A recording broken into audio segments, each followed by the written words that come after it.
Medidas básicas para prevención de riesgos. En la práctica clínica institucional, educativa y privada, el estomatólogo, pasantes de estomatología en servicio social, estudiantes de estomatología, técnicos o técnicas y personal auxiliar que brinden servicios de salud bucal deben prevenir los riesgos profesionales de tipo biológico, químico, físico y posturales a los que están expuestos durante el desarrollo de su actividad, aplicando algunas indicaciones como lo es evitar riesgos biológicos entre los pacientes, es decir, del paciente del profesional de la salud al paciente y de los pacientes al profesional de la salud. Y tener vigente la aplicación de inmunización contra la hepatitis B y tétanos. Esto es muy importante. Esta medida debe ser especialmente observada por el personal que tenga contacto con sangre, saliva o secreciones de pacientes en la práctica clínica, institucional, escolar y privada. Brindar una atención estomatológica bajo el principio de precaución estándar. Esto quiere decir que cualquier paciente que tengamos es potencial infeccioso. Los potenciales infecciosos vienen siendo la mucosa, la piel no intacta y cualquier fluido corporal a excepción del sudor. Es por ello que cualquiera de nuestros pacientes debe seguir el procedimiento de las precauciones y resulta innecesaria las barreras y procedimientos que utilizamos en un paciente que tenga un virus de transmisión sanguínea. En el apartado 3 podemos encontrar que debemos de realizar un lavado de manos con agua potable y jabón antimicrobiano. Esta acción debe llevarse a cabo antes de tener contacto con la piel del paciente, por ejemplo, que se le vaya a tomar la presión arterial. También debe de realizarse antes de colocarse guantes y posterior a retirarlos. Después de esto deben usarse antisépticos y secarse las manos preferentemente con toallas desechables, ya que así se elimina el 90% de los agentes contaminantes. Prescindir del uso de pulseras, anillos y relojes de pulso que impidan el lavado de manos y la colocación de los guantes. Las corbatas, cadenas y collares deben de encontrarse por debajo de la vestimenta clínica. Las uñas deben ser cortas y evitar el uso de uñas postizas. Y en cuanto al cabello largo, debe de estar recogido. Utilizar con todo paciente y para todo procedimiento clínico equipo de protección personal que incluya anteojos o careta, bata de manga larga y de preferencia con el puño elástico adaptable a la muñeca y sin bolsillos, cerrada hasta el cuello, preferentemente de color blanco o colores claros que permitan ver con facilidad cuando se ha contaminado, una mascarilla quirúrgica nueva y desechable y un par de guantes nuevos. La vestimenta protectora del profesional y sus asistentes debe de mantener su integridad para proteger la piel, las mucosas y ropa de calle del operador, y debe utilizarse exclusivamente en el sitio y momento quirúrgico. Emplear en la atención clínica de cada paciente guantes clínicos nuevos y desechables de látex, vinil o nitrilo, no estériles para operatoria y estériles para cirugía. Hacer uso de guantes gruesos de nitro o hule con la finalidad del trabajo de material, instrumento y equipo del área clínica y también a la hora del manejo de desechos tóxicos. En el apartado número 8 se nos hace la mención de que debemos llevar el uso de sobreguantes dentro de las áreas clínicas cuando dentro de la consulta surjan necesidades en las cuales tengamos que tomar el teléfono o cualquier otro dispositivo o artículo que no esté relacionado con la consulta clínica de nuestro paciente. Proteger a cada paciente con cubiertas, baberos o campos quirúrgicos desechables, así como con anteojos de protección contra impacto o especiales para procedimientos de fotopolimerización. Las barreras deben de mantener su integridad para ser protectoras. Colocar al paciente mandil protector para tomar radiografías y limpiarlos después de su uso.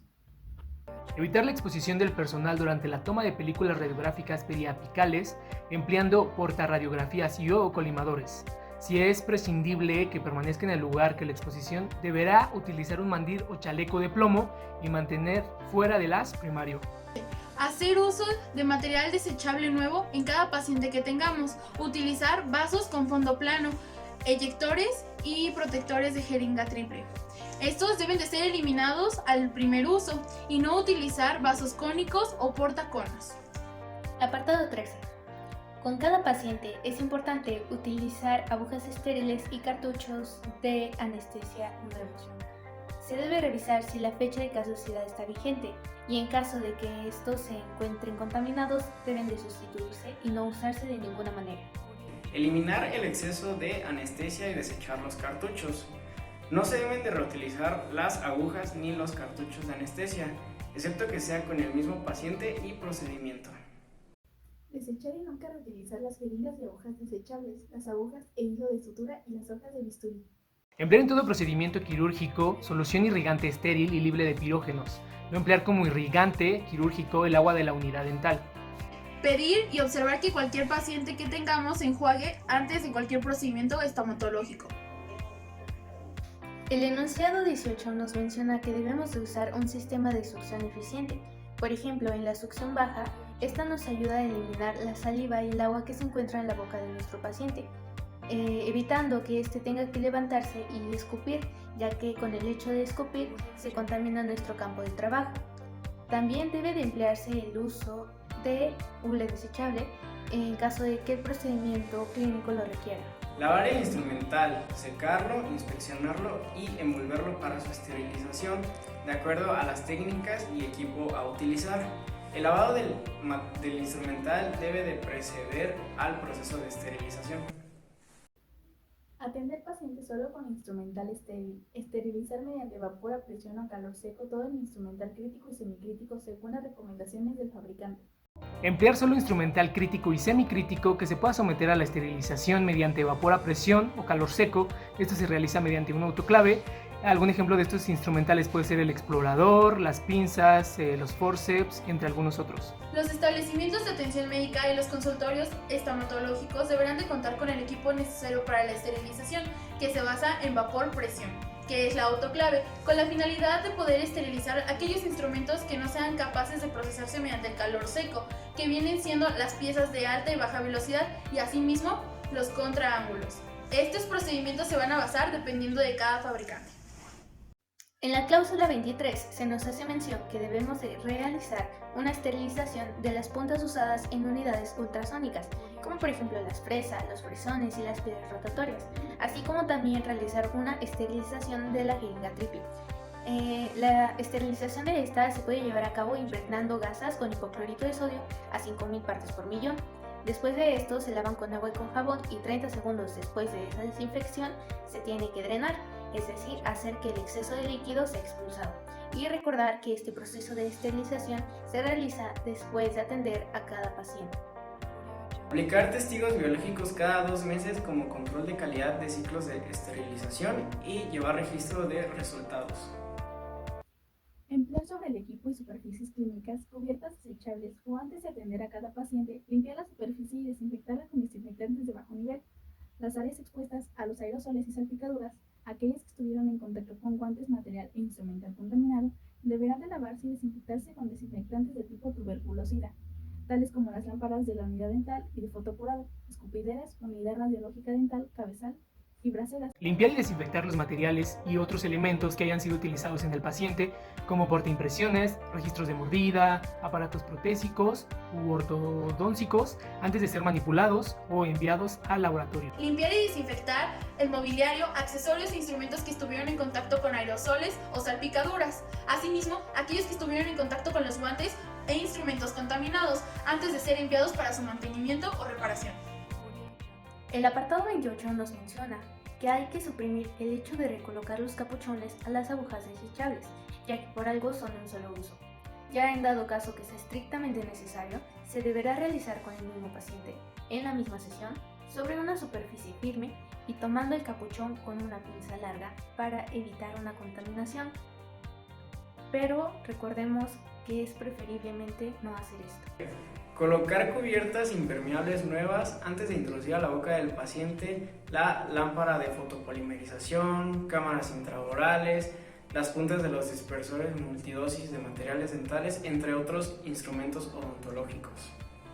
Manipular en forma aséptica las cubiertas contaminadas de las radiografías intraorales, desde la toma hasta el revelado.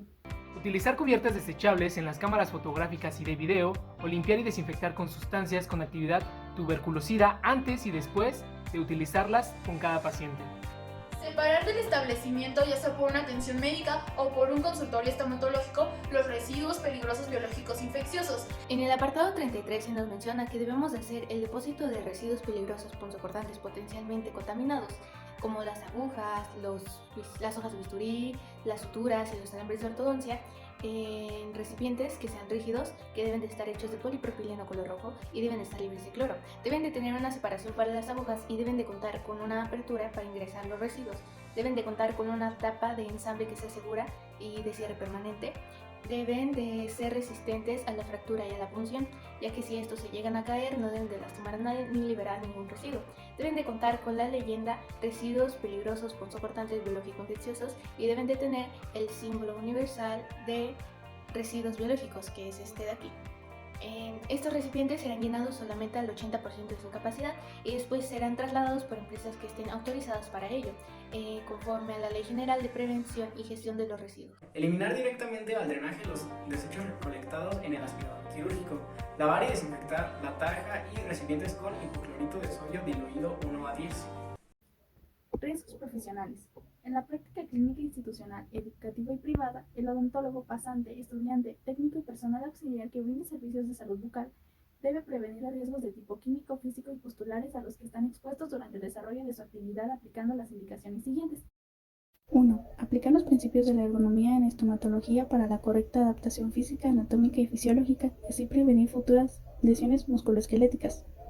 2. Promover el uso de tapones auditivos, así como realizarse audiometrías una vez al año, ya que el personal odontológico está en constante uso de aparatología productora de ruido.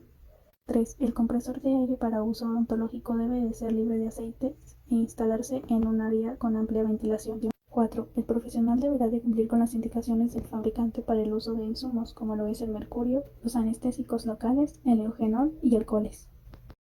5. Utilizar solo amalgama en presentación de cápsulas predosificadas. 6. Pulir y retirar las obturaciones de amalgama en mal estado bajo chorros de agua. Esto se hace para evitar la aspiración de polvo, mercurio y así prevenir el riesgo provocado por el mercurio a nivel sistémico. 7. Manejar el mercurio de acuerdo a la guía de uso y manejo de mercurio en la práctica dental elaborada por COFEPRIS. 8. Recolectar el mercurio residual en recipientes de plástico con tapa hermética y agua que cubra el volumen del material pesado y los residuos de amalgama en otro recipiente de plástico con tapa hermética. El material utilizado y contaminado con residuos de amalgama, como son los algodones y diques de hule, se verterán en la basura común.